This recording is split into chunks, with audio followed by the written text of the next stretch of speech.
Sebelumnya, mohon maaf apakah share screen-nya sudah terlihat? Sudah tidak. Sudah terlihat.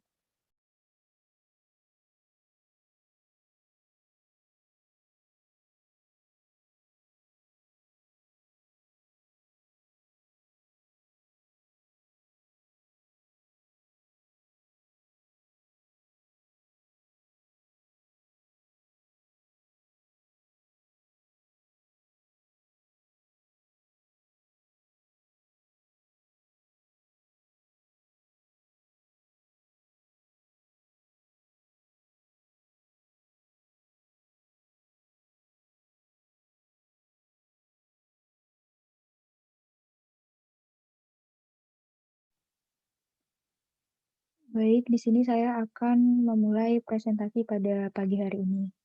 Sebelumnya, Assalamualaikum warahmatullahi wabarakatuh. Waalaikumsalam warahmatullahi wabarakatuh. Wabarakatuh.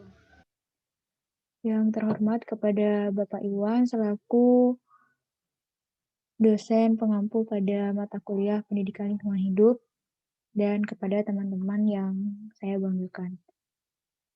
Di sini kami dari kelompok 7 akan mempresentasikan hasil kerja kelompok kami yang berjudul Industrial Pertanian Berbasis Lingkungan. Sebelumnya izinkan saya untuk memperkenalkan nama anggota kelompok. Yang pertama ada Muhammad Turkatir Ismail, Nur Azizah Puspitasari, Fadiatul Bariroh, Sylvia Maharani Kristanti, Faiza Bila Sofa Hidayat, dan saya sendiri Alfiradi Aulia.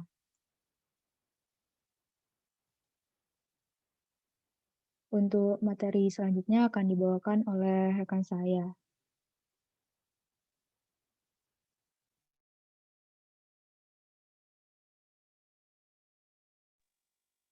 Baik, di sini saya akan menyampaikan mengenai pengertian agroindustri menurut para ahli.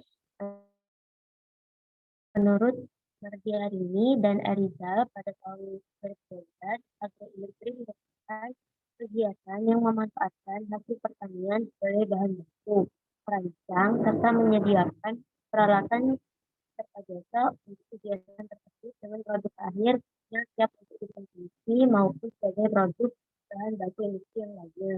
Contoh, menurut penelitian Pierre Sano dan Beck pada tahun 2007, industri pengolahan berbasis pertanian atau agroindustri merupakan sektor yang akan mendorong pertumbuhan ekonomi nasional yang tinggi, terutama agroindustri kecil dan menengah.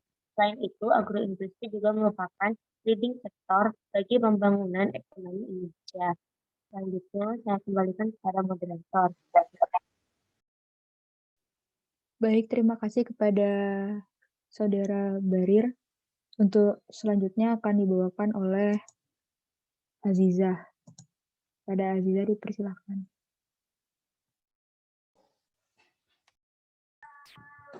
Baik, saya akan melanjutkan. Agroindustri merupakan sektor utama pembangunan ekonomi Indonesia. Maka dapat kita simpulkan bahwa menurut beberapa pendapat di atas, bahwa agroindustri adalah pengolahan dan konversi hasil pertanian menjadi komoditas atau produk yang belum diolah atau produk jadi, yang kemudian dapat dikonsumsi oleh kelompok industri lain.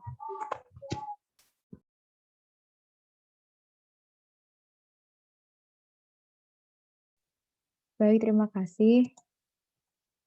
Selanjutnya akan dibawakan oleh saya sendiri. Ciri-ciri dari agroindustri pertanian adalah yang pertama, dapat meningkatkan nilai tambah. Yang kedua, menghasilkan produk yang dapat dipasarkan, dapat meningkatkan daya saing, dan menambah pendapatan bagi produsen. Selanjutnya akan disampaikan oleh Sylvie. Yang selanjutnya yaitu produk yang dihasilkan dalam agroindustri pertanian. Yang pertama ada produk hasil agroindustri hilir, yaitu berupa penanganan dalam pasca panen, industri pengolahan makanan dan minuman, biofarma, bioenergi, agrowisata, serta industri pengolahan hasil ikutan atau byproduct. Yang kedua, produk hasil agroindustri hulu, berupa peralatan yang dibutuhkan dalam proses industri pertanian, barang yang digunakan untuk proses produksi dalam input pertanian seperti pupuk, pestisida, dan lain-lain.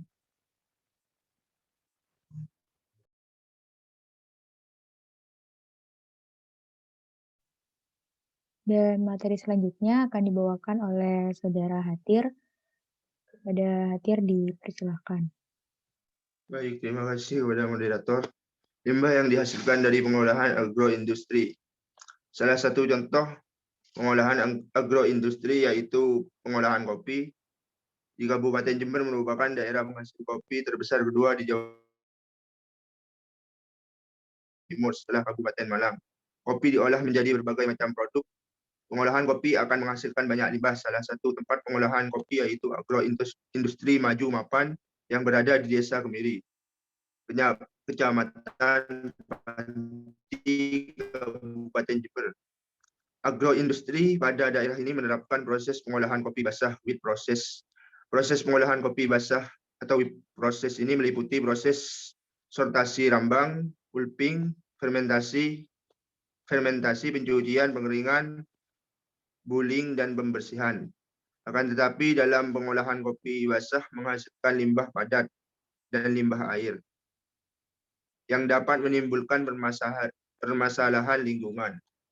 Limbah yang dihasilkan agroindustri Maju Mapan langsung dibuang ke lingkungan sekitar tanpa adanya penanganan limbah atau proses pengolahan limbah.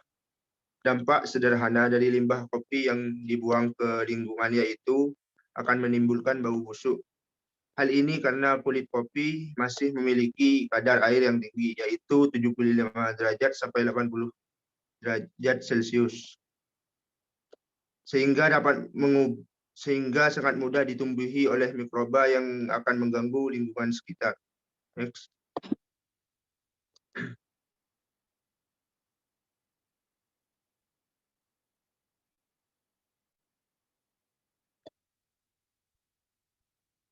Cara mengatasi limbah pengolahan industri.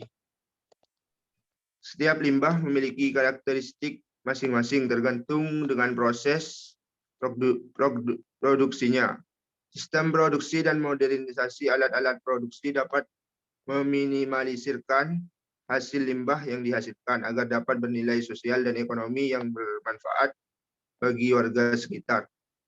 Seperti contohnya limbah cair yang dihasilkan dari industri kecil juga dapat kita kembangkan menjadi energi alternatif untuk memenuhi kebutuhan kegiatan rumah tangga dan kebutuhan lainnya di sekitar daerah tersebut. Pengoptimalisasi limbah ini dapat dilakukan secara sendiri ataupun melibatkan unit usaha lain sehingga dapat memberikan keuntungan bagi industri dan juga pengolah limbah serta lingkungan. Dan tentu saja masyarakat sebagai konsumen dari proses produksi yang dihasilkan.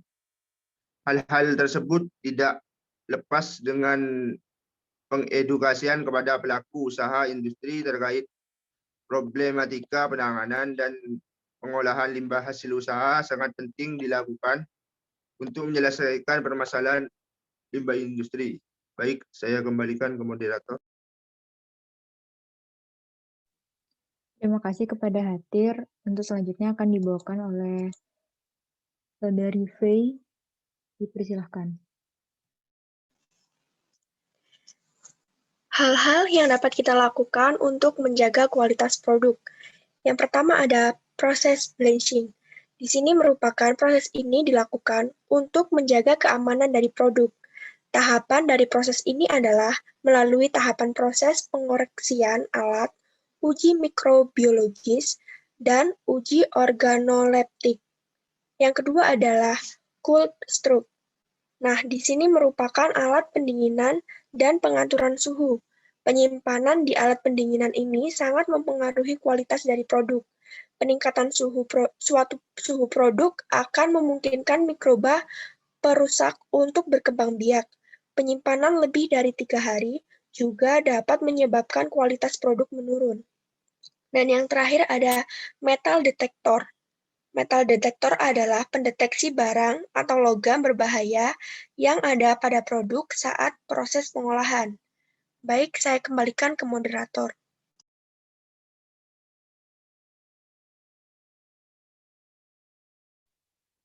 Baik, terima kasih untuk seluruh pemateri. Selanjutnya adalah sesi tanya jawab. Akan dibuka sebanyak 6 pertanyaan, bisa melalui chat atau unmute. Terima kasih.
Baik, karena di room chat sudah ada beberapa pertanyaan, kami izin untuk berdiskusi terlebih dahulu.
Sebelumnya, moderator, apakah saya boleh menjawab pertanyaan dari Saudari Fenwina? Ya, dipersilahkan. Ya, baik. Saat ini saya akan membacakan kembali pertanyaan dari Fenwina. Intinya, sebutkan contoh limbah cair dari industri kecil dan yang dapat dikembangkan menjadi energi alternatif untuk memenuhi kebutuhan kegiatan rumah tangga. Contohnya seperti apa dan apa yang bisa dimanfaatkan dengan limbah itu. Apakah seperti itu, Fenwina? Iya, benar Fadiatul. Baik, izin menjawab. Di sini sesuai dengan jurnal yang ditulis oleh Rini Dasetyo pada tahun 2012 dengan judul Pengaruh Konsentrasi Limbah Cair Tahu Terhadap Pertumbuhan dan Kadar Lipid Korela. Nah, di sini salah satu contohnya yakni limbah cair tahu.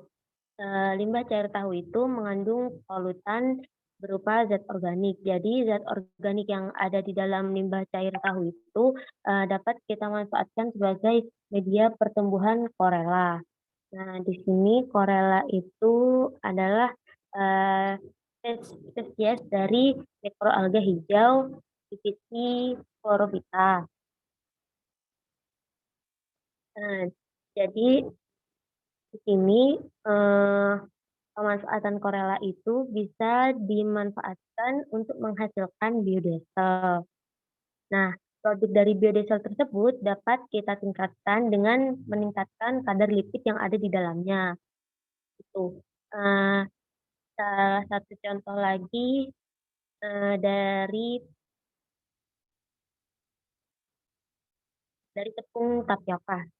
Nah, limbah dari industri tapioka itu kan banyak menimbulkan pencemaran yang tinggi karena bau dari limbah cairnya ini sangat menyengat. Jadi dari limbah cair tapioka ini bisa dikembangkan menjadi biogas ke depannya dan digunakan sebagai pembangkit tenaga listrik. Jadi pemanfaatan limbah cair dapat sehingga masyarakat yang sekitarnya dibantu dalam apakah jawaban saya bisa diterima, Fenwina, atau mungkin ada feedback.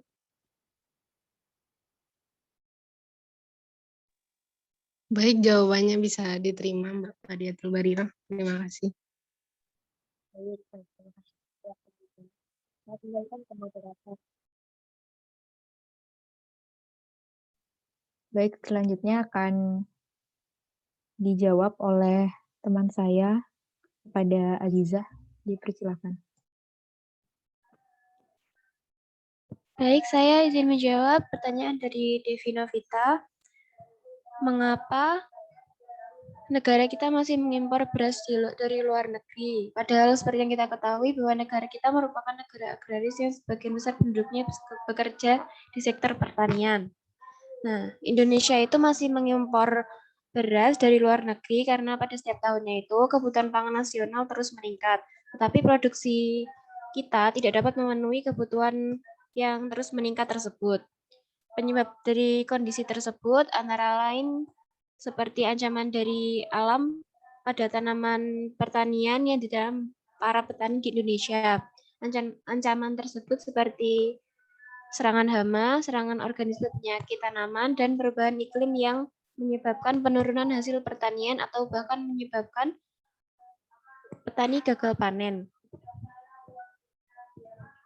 Selain itu, jumlah lahan pertanian juga semakin berkurang akibat adanya peralihan fungsi lahan dari yang semula untuk pertanian menjadi untuk sektor bisnis lain dan hunian. Dari hambatan selanjutnya yaitu kurangnya perhatian dan kebijakan pemerintah dalam pengembangan sektor pertanian, yaitu terutama pada penerapan teknologi baru di sektor pertanian seperti rekayasa genetik bibit tanam.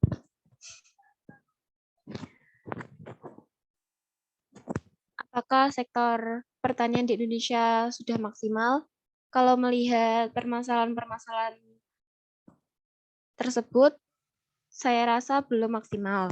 Nah, untuk memaksimalkan hasil pertanian tersebut, langkah yang dapat kita lakukan antara lain yang pertama melakukan intensifikasi pertanian, yaitu memanfaatkan semaksimal mungkin lahan yang ada.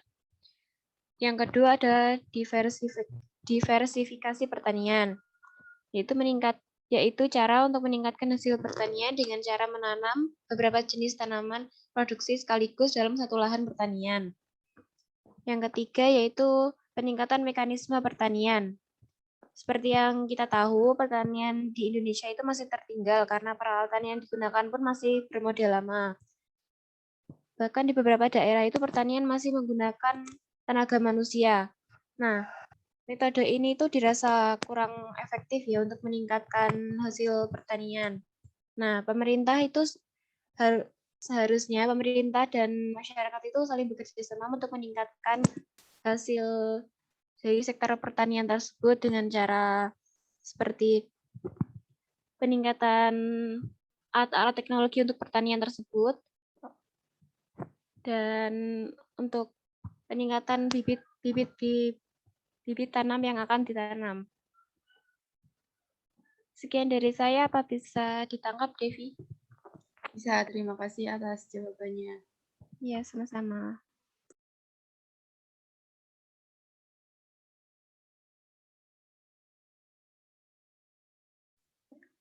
Baik, untuk pertanyaan selanjutnya akan dibawakan oleh Sylvie. Baik, terima kasih moderator. Di sini saya akan menjawab pertanyaan dari Rina Dwi Utami. Pertanyaannya yaitu, hal yang dilakukan untuk menjaga kualitas produk salah satunya dengan proses blanching. Apa yang dimaksud dengan proses blanching itu sendiri, dan berapa lama produk tersebut dapat awet setelah melewati proses blanching. Blanching ialah cara pengawetan bahan pangan, khususnya untuk bahan produk pertanian, yang fungsinya untuk menonaktifkan enzim, yaitu enzim peroksidase dan katalase. Yang kedua yaitu membunuh bakteri patogen dan mempertahankan kesegarannya. Proses blanching ini dilakukan pada suhu kurang dari 100 derajat Celcius selama beberapa menit dengan menggunakan air panas atau uap. Proses blanching sendiri termasuk ke dalam proses termal dan umumnya menggunakan suhu sekitar 75 sampai 95 derajat Celcius selama 10 menit. Setiap bahan pangan memiliki waktu proses blanching yang berbeda-beda untuk inaktivasi enzim. Perbedaan tersebut tergantung pada jenis bahan, metode blanching yang digunakan, ukuran bahan, dan suhu media pemanas yang digunakan.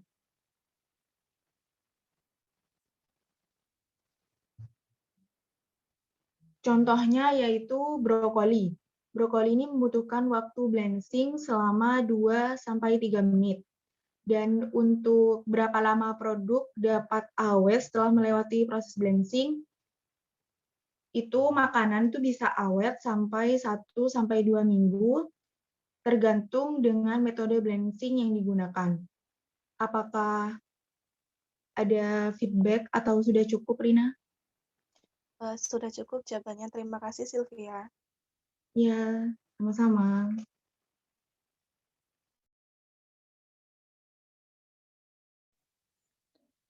Baik, untuk pertanyaan selanjutnya akan dibawakan oleh Saudari Faye. Dipersilahkan. Baik, di sini saya akan menjawab pertanyaan dari Faris. Tadi pertanyaannya begini. Di PPT sudah dijelaskan bahwa agroindustri merupakan sektor utama pembangunan ekonomi Indonesia. Bagaimana cara kita sebagai mahasiswa untuk turut berkontribusi meningkatkan perekonomian dari agroindustri? Nah, menurut pendapat saya sendiri, kita itu sebagai mahasiswa dapat ikut andil dengan cara memberikan inovasi-inovasi baru yang sesuai dengan perkembangan zaman kepada para pengusaha di bidang agroindustri. Seperti halnya kita itu memberikan masukan serta edukasi kepada masyarakat tentang hal yang dapat membantu masyarakat dalam menjalankan kegiatan pertanian. Dan juga kita bisa juga dengan cara mencetuskan ide penggunaan alat-alat pertanian yang dapat memudahkan untuk bercocok tanam dan masih banyak lainnya lagi. Apakah bisa diterima oleh Saudara Faris? Bisa, terima kasih. Sama-sama.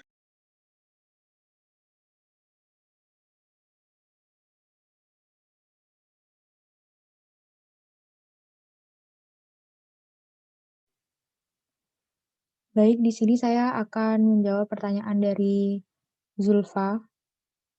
Inti dari pertanyaannya adalah kelebihan dan kekurangan dari hasil komoditas agroindustri. Apakah seperti itu, Zulfa? Iya, Vira. Oke. Jadi kelebihan komoditas pertanian itu adalah dia bisa diperbarui dalam waktu yang singkat. Sumber daya manusianya mencukupi dan dapat menampung tenaga kerja dalam jumlah yang besar, memiliki keunggulan baik di pasar internasional atau pasar domestik, dan produk agroindustri ini umumnya bersifat cukup elastis sehingga dapat meningkatkan pendapatan masyarakat yang berdampak semakin luasnya pasar khususnya pada pasar domestik. Untuk kelemahannya adalah ini musiman, yaitu tersedia pada akhir panen saja. Jadi persediaan menjadi tidak terus-menerus, padahal permintaan relatif tetap. Akibatnya, harga komoditas pertanian juga fluktuatif tergantung ketersediaannya. Tidak tahan lama dan mudah rusak, yang dapat disebabkan oleh faktor fisik, kimiawi, biologi, dan mikrobiologi. Sekian, apakah bisa diterima jawaban saya? Bisa, terima kasih atas jawabannya, Fir. Ya, sama-sama.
Assalamualaikum warahmatullahi wabarakatuh. Waalaikumsalam warahmatullahi wabarakatuh. Diskusi ini.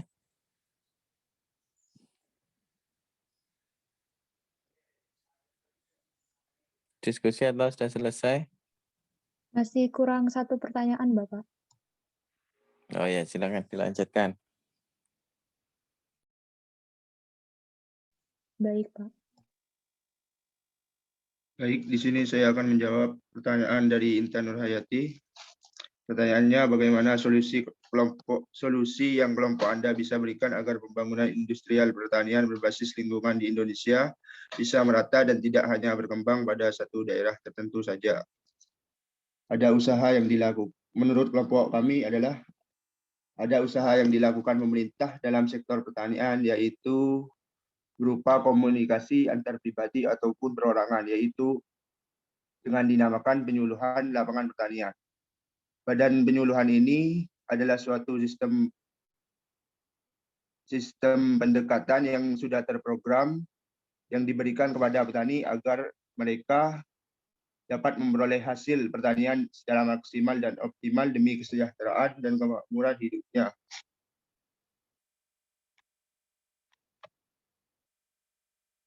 Penyuluhan ini bertujuan untuk memperkenalkan teknologi baru kepada petani dan bagaimana cara untuk menggunakan alat-alat tersebut.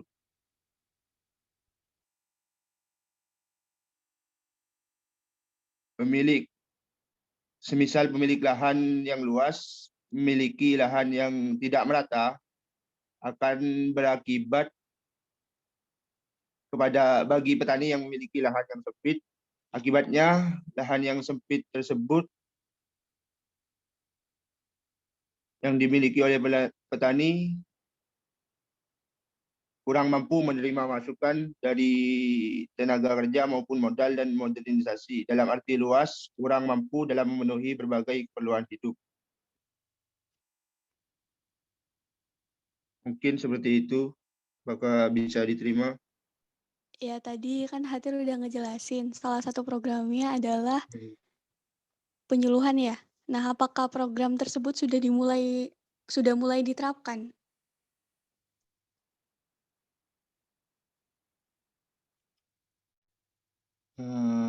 Baik.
Mohon maaf, Intan barusan tiba-tiba keluar.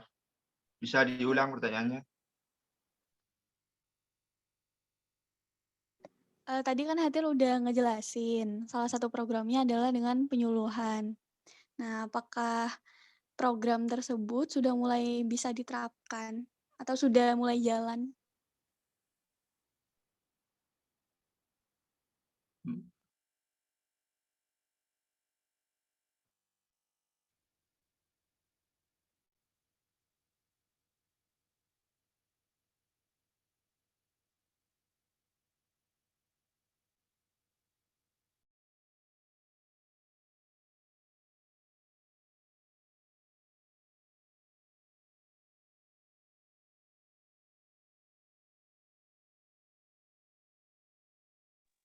Baik. Mungkin penyuluhan tersebut sudah diterapkan, akan tetapi tidak menyeluruh. Atau program di desa itu belum direalisasi semua. Iya, baik. Terima kasih Hatir, sudah sangat jelas. Izin bantu menambahkan untuk Intan. Jadi kan benar katanya Hatir, belum semua desa masih dapat penyuluhan ini. Tapi biasanya ada kampung atau desa tertentu penyuluhan pertanian itu. Salah satu contohnya nih di Argopuro, karena biasanya desa yang dipilih itu desa yang punya lahan pertanian yang cukup menjanjikan untuk dijadikan tumpuan dari finansial masyarakat yang ada di desa tersebut. Oh iya, jadi intinya belum menyeluruh lah ya. Ya, makasih Barir, Hatir. Ya, sama-sama Intan.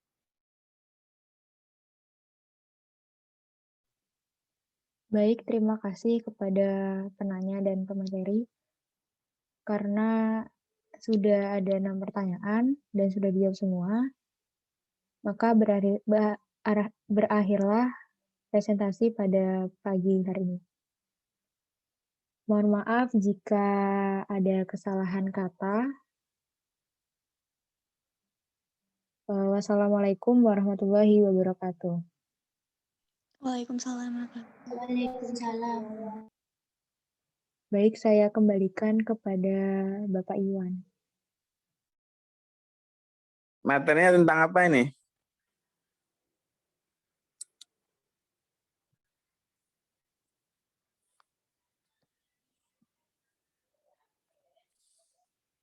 Judul makalahnya apa? Industrial pertanian berbasis lingkungan, Pak. Oh,